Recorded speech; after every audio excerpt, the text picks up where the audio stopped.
Kapag mahal mo, ipaglalaban mo. Pero papaano kung paulit-ulit kang pinagtataksilan? Tulad na lang ni Giselle na problemado sa kasintahan niya palang noon. May nag-chat na sa akin na kayo pa rin ni ganito kahit na meron siyang kineme sa team building nila. Nung sinabi niya sa akin na totoo yung chat na yon na meron nga siyang nakaano na babae. Alam mo yung gusto mong umiyak, gusto mong sumigaw kasi sobrang sakit yung sumisikip yung dibdib mo na parang hindi ka naman sinaktan pero ang sakit. Pinatawa daw ni Giselle ang asawa niya sa takot na iwan siya nito.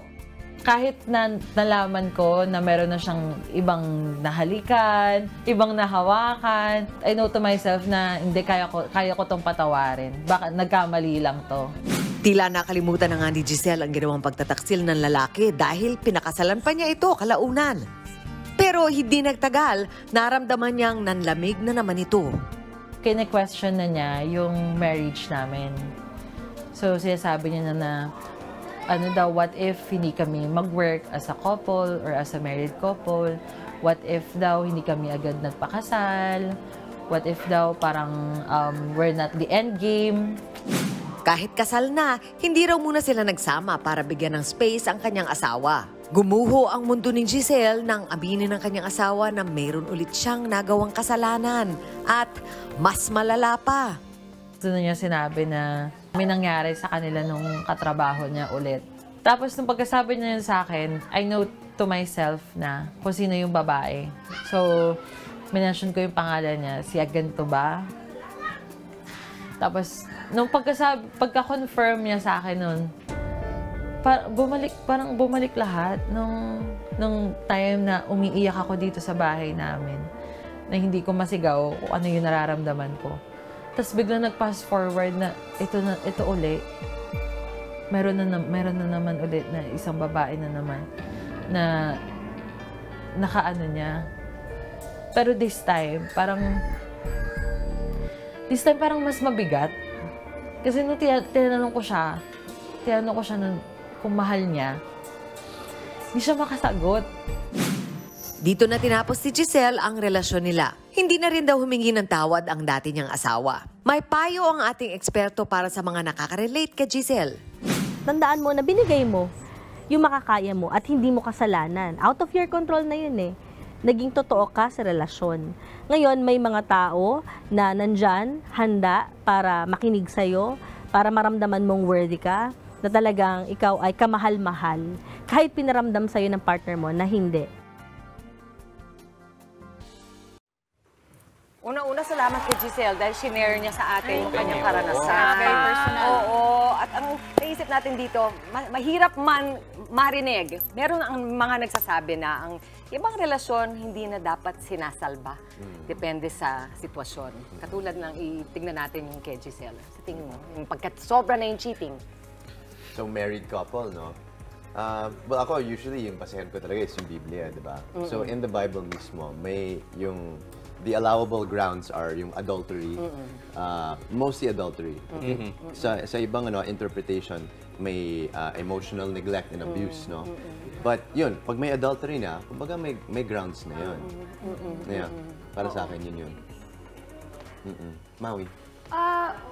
Well, in terms of that, do I think it's savable pa? Pag paulit-ulit, syempre minsan, you have to know when enough is enough eh. You have to have your boundaries talaga kasi ikaw din apektado ka na because pag ginaganon ka nung partner mo or husband mo, feeling mo you're not enough.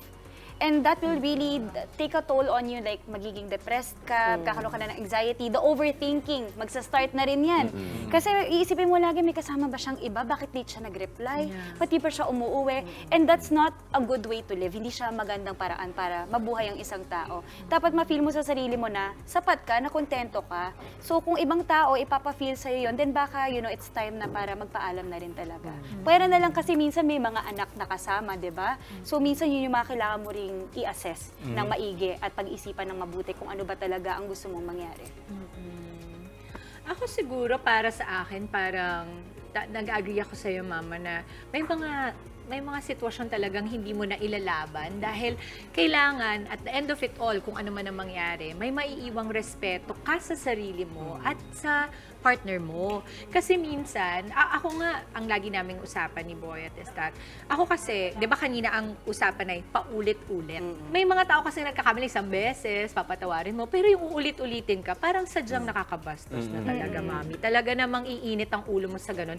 So minsan, ang nangyayari, napapasama ang ugali mo dahil nasusubok ka parati. So ang nangyayari, nababago ka na. Tama. Nawawalaan na yung respeto sa sarili. So ako, napaka-importante na kung ano man ang mangyari, always go with grace and dignity. And ipagdasal nyo, True, baka kung true. ano talaga Oo. ang kailangan yung maramdaman. Tama. Patawarin din kung pwedeng patawarin. no? Yes. But Sa akin naman, I feel like kasi pag hinayaan mo yan magpatuloy, it becomes a cycle. And sa atin, pag nagiging cycle, nagiging familiar, nagkakaroon tayo ng feeling, ng notion ng safety kapag familiar na ang isang bagay, napakaramdam natin, ito na yung normal. Di ba? So parang, naaano din sa'yo, parang halimbawa, mag-break man kayo, in the future, mangyari ulit sa'yo yan, pakiramdam mo, parang ganito ata talaga dapat pag makikipagrelasyon eh. Di ba? Sabi, kung ikaw Bible, ako naman isang libro, di ba? Sa Perks of Being a Wallflower, sabi nga, we accept the love we think we deserve. Ay! Yung sa akin kasi, una, tatlo lang. Una, kung paglalaban nyo man ito, pag-usapan nyo. I think communication is key. Yes. Madalas kasi yung sanhi ng cheating, hindi yung dahil ayaw ko na sa'yo.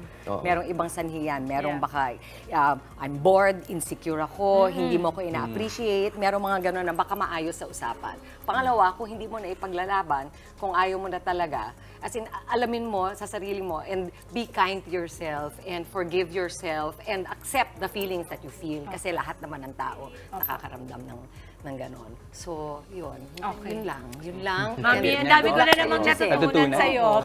Mga kapatid, Chiki Roa Puno po. Simula ng inyong araw na puno ng impormasyong kapaki-pakinabang. Sama na sa isang makabuluhang umaga. Tumutok at mag-subscribe sa social media pages ng News 5.